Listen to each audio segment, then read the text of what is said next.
Olá, meus queridos e minhas queridas, muito boa noite, a paz do Senhor aos seus corações. É um prazer dirigir-me a vocês na noite desta terça-feira, dia 6 de abril de 2020, primeira sexta-feira do mês de abril.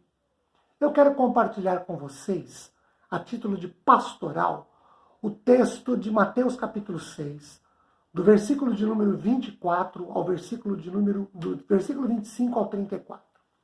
Nós temos aqui, queridos, palavras do Senhor Jesus que foram dirigidas àqueles que lhe pertencem, àqueles que são seus, tratando sobre a ansiedade.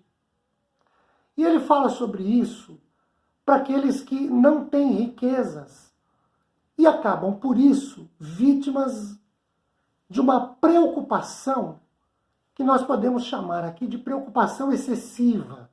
Preocupação por falta de fé, por falta de confiança no Senhor. Quando olhamos para o versículo 25, eu quero destacar duas frases. A primeira é quando Jesus diz assim: não andeis ansiosos.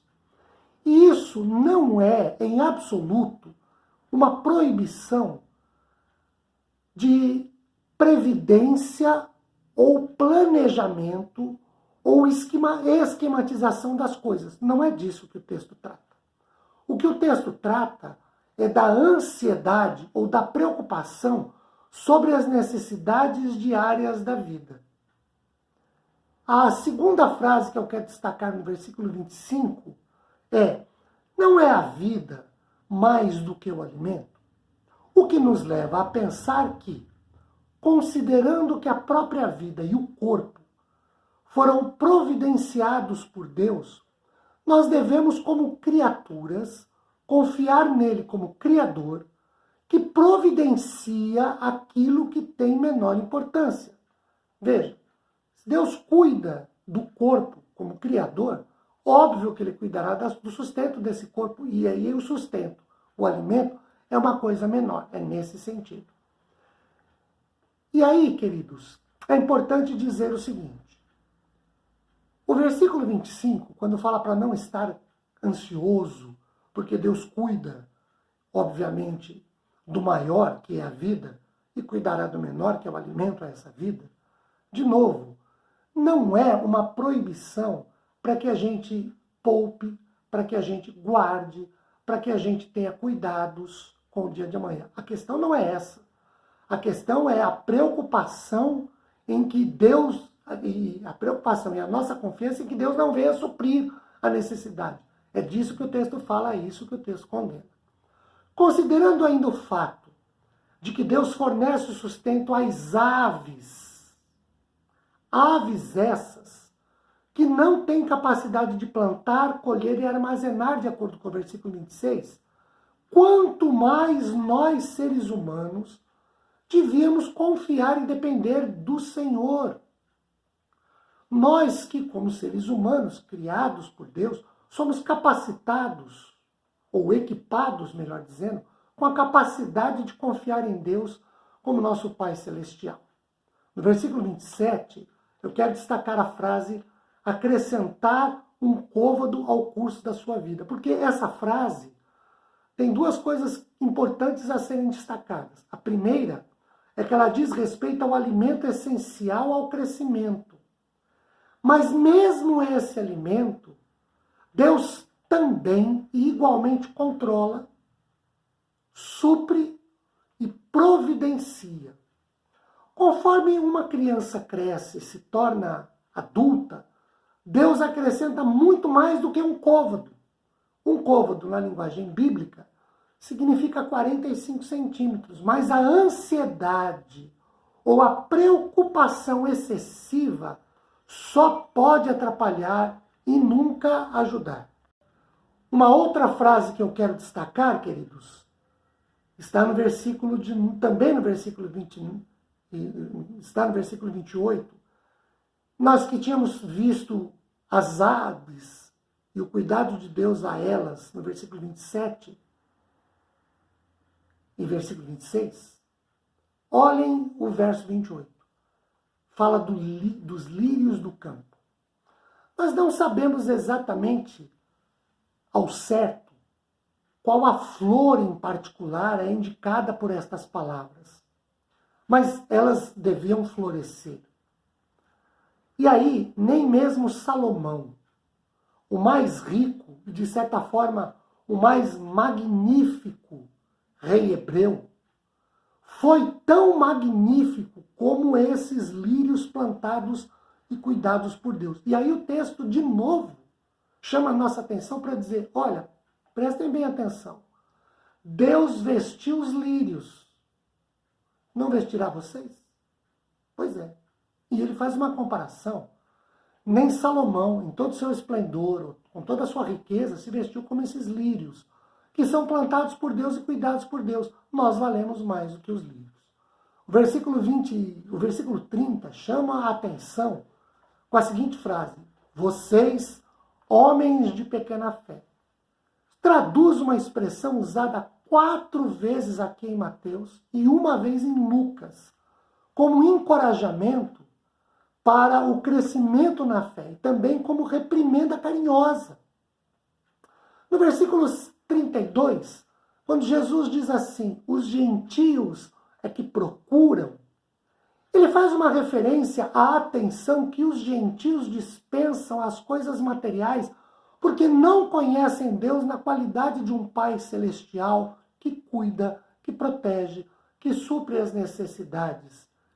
E por isso, eles não depositam fé no Senhor, não confiam e menos ainda dependem do Senhor. Aí, no versículo 33, nós temos aquele que talvez seja o versículo mais conhecido de todo este Sermão do Monte. Buscai em primeiro lugar. Os ouvintes de Cristo, que já se declararam às ordens do rei, devem buscar o reino, concentrando-se nos valores espirituais, colocando toda a sua confiança em Deus. E Deus, que conhece suas necessidades temporais, suprirá o que for necessário. Bem, onde reside, em partes, em tese, o problema aqui? Bom, é um problema de conceito. E o conceito é o seguinte: a Bíblia diz, busquem primeiro o reino de Deus, os seus valores, e as demais coisas vos serão acrescentadas. Normalmente nós invertemos o processo. Nós nos preocupamos com todas as demais coisas, e aí, quando sobra tempo, quando nos sobra saúde, quando nos sobra disposição, aí buscamos o reino de Deus.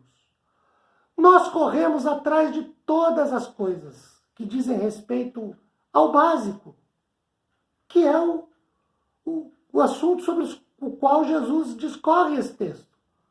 Ele começa falando de alimento, fala de vestuário. São necessidades básicas do homem. Então, primeiro o homem, e aí é a questão do conceito, o homem corre atrás de todas essas coisas para supri-las. Depois, ele vai atrás do reino de Deus. O Senhor propõe que inverta-se esse processo. Busca primeiro o reino de Deus para que as demais coisas sejam acrescentadas. Nós enfrentamos o problema conceitual de buscar primeiro todas as coisas para que o reino de Deus seja acrescentado. A ideia é muito próxima do que a gente vem falando já em algumas outras pastorais anteriores a esta. Normalmente, o ser humano se preocupa em buscar a bênção de Deus e não o Deus da bênção. Quando nós olhamos para Mateus capítulo 28 vai dizer, Marcos 16 vai dizer assim: e estes sinais seguirão aos que creem. Veja, são os sinais que seguem aos que creem. Por questões conceituais, o que nós fazemos? Nós seguimos os sinais. O texto define sinal como consequência de seguirmos ao Senhor. Nós invertemos o processo e colocamos o seguir ao Senhor como consequência do sinal. É isso que Jesus diz aqui sobre busca primeiro o reino de Deus, as demais coisas serão acrescentadas. Nós não confiamos nisso. Não temos segurança nisso. Não acreditamos nisso, não dependemos nisso. E o que fazemos? Corremos atrás de todas as coisas. E quando sobra, se sobra tempo, disposição, saúde, aí nós nos voltamos para o reino de Deus. Olha como Jesus conclui essa ideia. Versículo de número 34, ele diz assim: o amanhã, basta cada dia o seu próprio mal. O amanhã trará os seus cuidados. Queridos, este mal é explicitamente físico, se referindo aos problemas que podem surgir. Não tem sentido acrescentar cuidados de amanhã aos cuidados de hoje, porque a fração seguinte de tempo não nos pertence. Nós nos preocupamos em hoje resolver os problemas de amanhã. O texto diz que esses cuidados não nos cabem, porque não estão debaixo das nossas possibilidades. Se nós entregarmos a nossa vida ao Senhor, confiarmos nele, dependermos que ele suprirá, ele suprirá. Quando nós corremos atrás, porque não confiamos, porque não achamos que Deus se interessa por essas coisas, ou que Deus cuidará disso, aí nós estamos desobedecendo a palavra do Senhor. Que a bênção do Senhor esteja sobre nossas vidas, o seu Espírito Santo nos console, nos conforte, e nós nos voltemos para uma vida onde busquemos ao Senhor em primeiro lugar, dependamos dele, acreditemos e confiemos nele, para que o amanhã ele cuide disso também. Amém.